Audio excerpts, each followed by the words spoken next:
Prefácio do editor. As Igrejas de Cristo devem muito ao reverendo Charles Dow pela preservação e publicação desse tratado. Este é um dos 10 excelentes manuscritos deixados por Bunyan próximo de sua morte, preparados para serem impressos. Após tratar sobre a natureza da oração na obra sobre orar com o espírito e com o entendimento, na qual ele prova pelas escrituras sagradas que a oração não pode ser meramente lida ou recitada, mas que deve proceder das efusões espontâneas do coração, principalmente quando estamos sozinhos ou no altar doméstico, em horários determinados pela manhã e à noite, ou mais publicamente em reuniões sociais para louvor e oração, ou na assembleia pública da igreja. Todas as orações só serão aceitáveis se forem feitas em espírito e em verdade.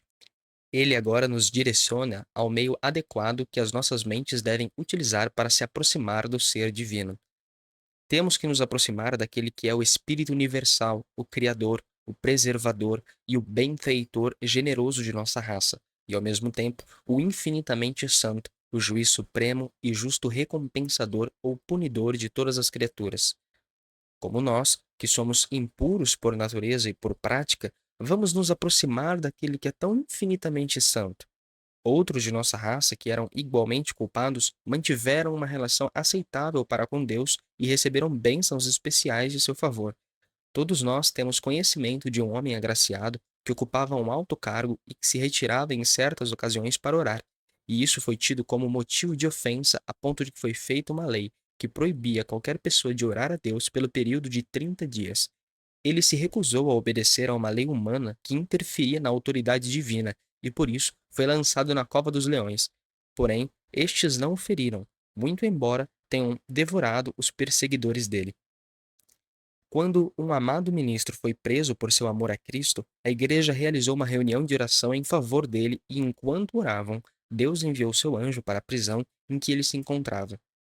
Em vão estavam de guarda os quaternos de soldados, dois deles dentro da cela do prisioneiro, enquanto o servo de Cristo, acorrentado e condenado a uma morte vergonhosa, dormia tranquilamente entre os homens armados. O anjo despertou, suas correntes caíram, os guardas não foram despertados, as portas da prisão se abriram e ele foi restaurado ao seu amado ofício.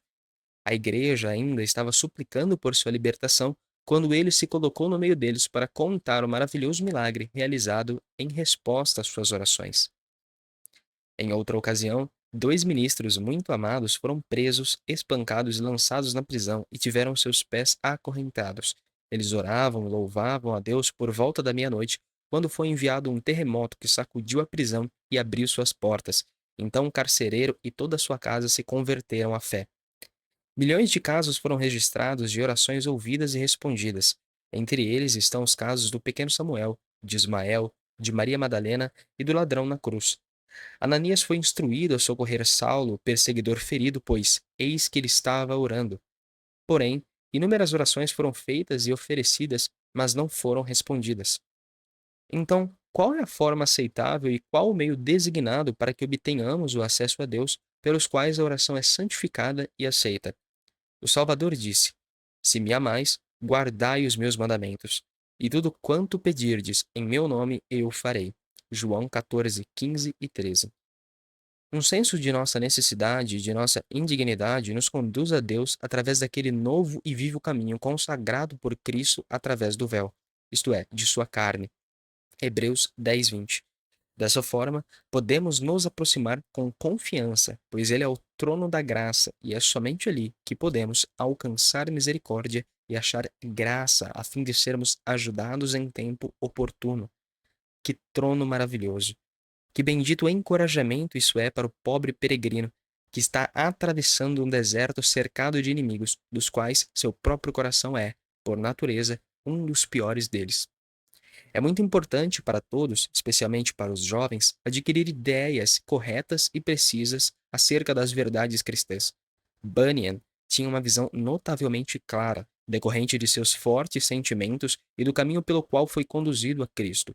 Sua definição da diferença entre a graça e a misericórdia é muito impressionante. Misericórdia significa piedade para aqueles que estão em uma condição miserável.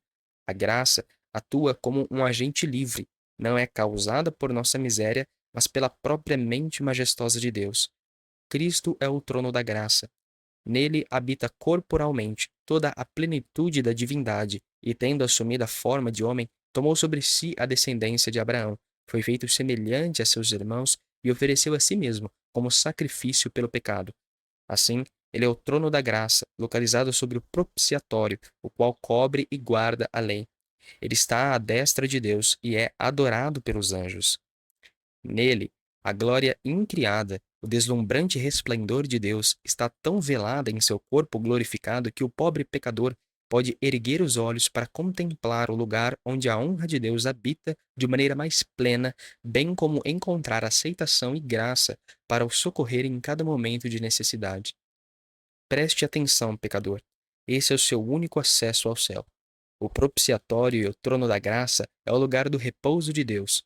O trono, a partir do qual ele governa a sua igreja e que, eventualmente, governará todas as nações. Esse trono, invisível aos olhos mortais, está presente em todos os tempos e em todos os lugares. Depois que os santos tiverem sido supridos com toda a graça necessária neste mundo, seus espíritos glorificados verão o grande trono branco e ouvirão a voz que dele procede, dizendo: Vinde, benditos de meu Pai, recebei por herança o reino que foi preparado para vocês. Enquanto que daquele mesmo trono serão lançados raios terríveis sobre os que desprezaram a graça divina, e eles serão lançados em uma miséria irremediável. A segurança do cristão depende inteiramente de ele ser encontrado olhando para Jesus. Seu corpo humano glorificado é o trono da graça, a fonte de toda bem-aventurança para os seus adoradores, a porta do céu, bem como o caminho, a verdade e a vida. Sim, homem orgulhoso, aquele que foi um bebê em Belém, o filho do pobre carpinteiro, o qual, apesar de seus milagres de sabedoria, de poder e de misericórdia, foi desprezado e rejeitado pelos homens. Deus o exaltou a príncipe e salvador, para conceder arrependimento e remissão de pecados e para ser o único meio de acesso ao céu. Diante dele, todo joelho se dobrará. As maravilhas da graça de Deus pertencem a ele. Ocupe-se, amigo cristão, com esse bendito ofício de Cristo. Ele está cheio de bondade, está cheio de doçura, está cheio de céu, está cheio de alívio e de socorro para aqueles que estão tentados e abatidos. Portanto, digo novamente, estude essas coisas, dedique-se completamente a elas. Leitor, dê ouvidos a estas palavras de Bunyan e que a bênção divina acompanhe a sua leitura das obras dele. George Offor. O privilégio e o benefício dos santos. Cheguemos, pois, com confiança ao trono da graça, para que possamos alcançar misericórdia e achar graça, a fim de sermos ajudados em tempo oportuno. Hebreus 4:16. Essa epístola é escrita e deixada para a Igreja pelo Espírito Santo, para revelar de maneira particular e distinta o sumo sacerdócio de Jesus Cristo e os excelentes benefícios que seu povo recebe por meio dele, em que tanto a excelência de sua pessoa quanto a glória transcendente de seu ofício, acima dos sacerdotes ou do sacerdócio da lei, são amplamente demonstrados a nós a partir de Hebreus 1:2. Portanto, para que a nossa leitura desta epístola seja proveitosa, o Espírito de Deus nos convida, primeiramente, a considerar seriamente essa pessoa excelente. Por isso, irmãos santos, diz ele, vocês que são participantes da vocação celestial e que estão envolvidos na obra do santo, considerai a Jesus Cristo, apóstolo e sumo sacerdote da nossa confissão. Hebreus 3:1. Considere quão maravilhoso e quão adequado esse homem é para um chamado tão santo e glorioso. Ele é tão digno a ponto de estar acima de todos os céus e tão grandioso a ponto de ser o Filho de Deus e igual ao Pai. Considere-o também, quanto à sua humanidade, como ele é verdadeiramente carne da nossa carne. Ele foi tentado em tudo, embora jamais tenha pecado, e assim pode se compadecer de nós em tudo. Ele se compadece, nos ama, nos socorre e sente as nossas fraquezas, como se nosso caso fosse o dele próprio. Pela consideração de sua grandeza, de seu amor, ele nos concede convicção de que ele realizou uma obra em nosso favor e nos encoraja a nos achegarmos confiadamente ao trono da graça, onde permanece continuamente a exercer seu ofício. Visto que temos um grande sumo sacerdote, Jesus, Filho de Deus, que penetrou nos céus, retenhamos firmemente a nossa confissão, porque, Não temos um sumo sacerdote que não possa compadecer-se das nossas fraquezas, porém, um que, como nós, em tudo foi tentado, mas sem pecado. Cheguemos, pois, com confiança ao trono da graça. Hebreus 4, do 14 ao 16.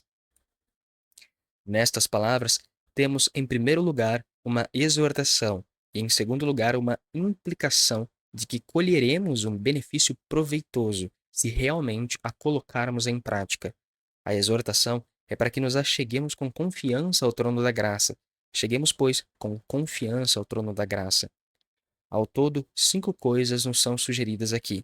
Em primeiro lugar, que Deus tem mais de um trono. Caso contrário, o trono da graça não precisaria ser especificado pelo nome. Cheguemos, pois, com confiança ao trono da graça.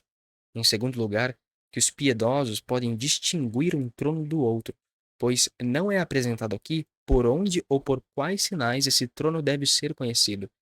Ele apenas é proposto a nós por seu nome, para que os santos se aproximem dele. Cheguemos, pois, com confiança ao trono da graça. Em terceiro lugar, as pessoas para quem essa exortação se dirige. Cheguemos, pois. Quem são os chamados a se achegarem através dessa exortação? Em quarto lugar, a maneira de se achegar a esse trono da graça, saber, através do véu, com ousadia e com confiança.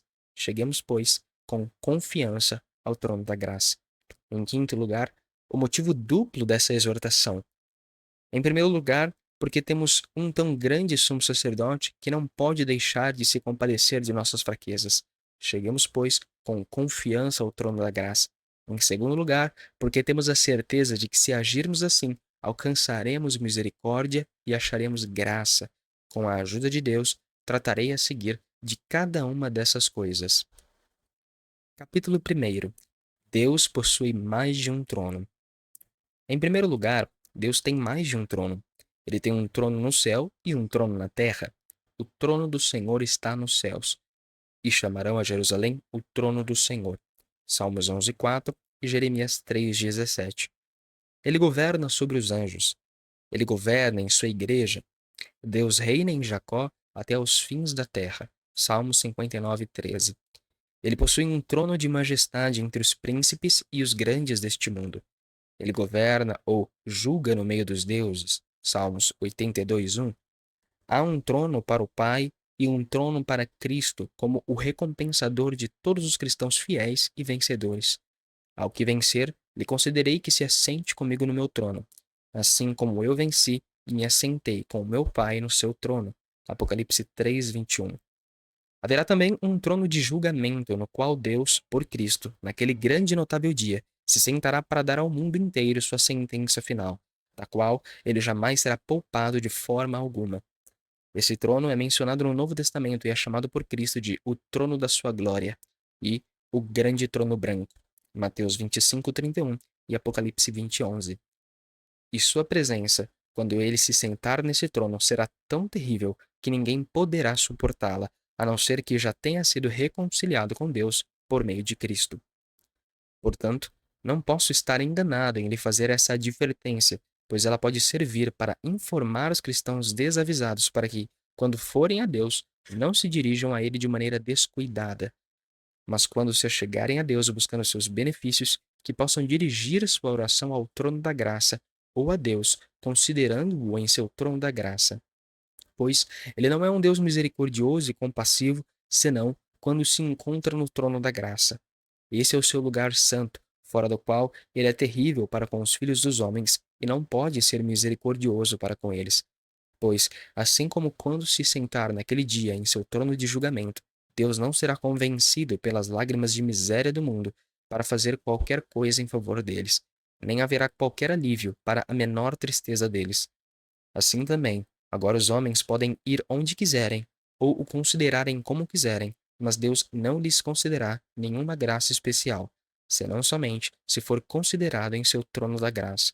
Portanto, aqueles que se colocam em oração e desejam serem encontrados assim, devem se achegar ao trono da graça, ao Deus que está sentado no trono da graça. Cheguemos, pois, com confiança ao trono da graça, para que possamos alcançar. Os incrédulos, os enganados e os supersticiosos não consideram isso. Portanto, Eles falam com Deus conforme suas imaginações os dirigem e não como a palavra os orienta, e portanto não obtêm nada. Pergunte ao homem carnal a quem ele ora, e ele dirá que ora a Deus. Pergunte a ele onde esse Deus está, e ele dirá: no céu. Mas pergunte ele como ou sob que noção devemos nos achegar a Deus, e ele responderá de maneira esquiva. Mas não poderá dirigir sua alma a Deus enquanto sentada em seu trono da graça, como o apóstolo ordena aqui, ao dizer: cheguemos, pois, com confiança ao trono da graça. Portanto, tais pessoas vêm e vão, ou melhor, vão e não obtêm nenhum benefício. Elas não encontram nada além de seus esforços ou palavras vazias para os socorrerem em suas necessidades. Pois a consideração correta de Deus, quando me achego a Ele, ou como onde posso encontrá-lo como gracioso e misericordioso para comigo, é tudo o que importa. A misericórdia e a graça são obtidas quando nos achegamos a Ele como sentado em seu trono da graça.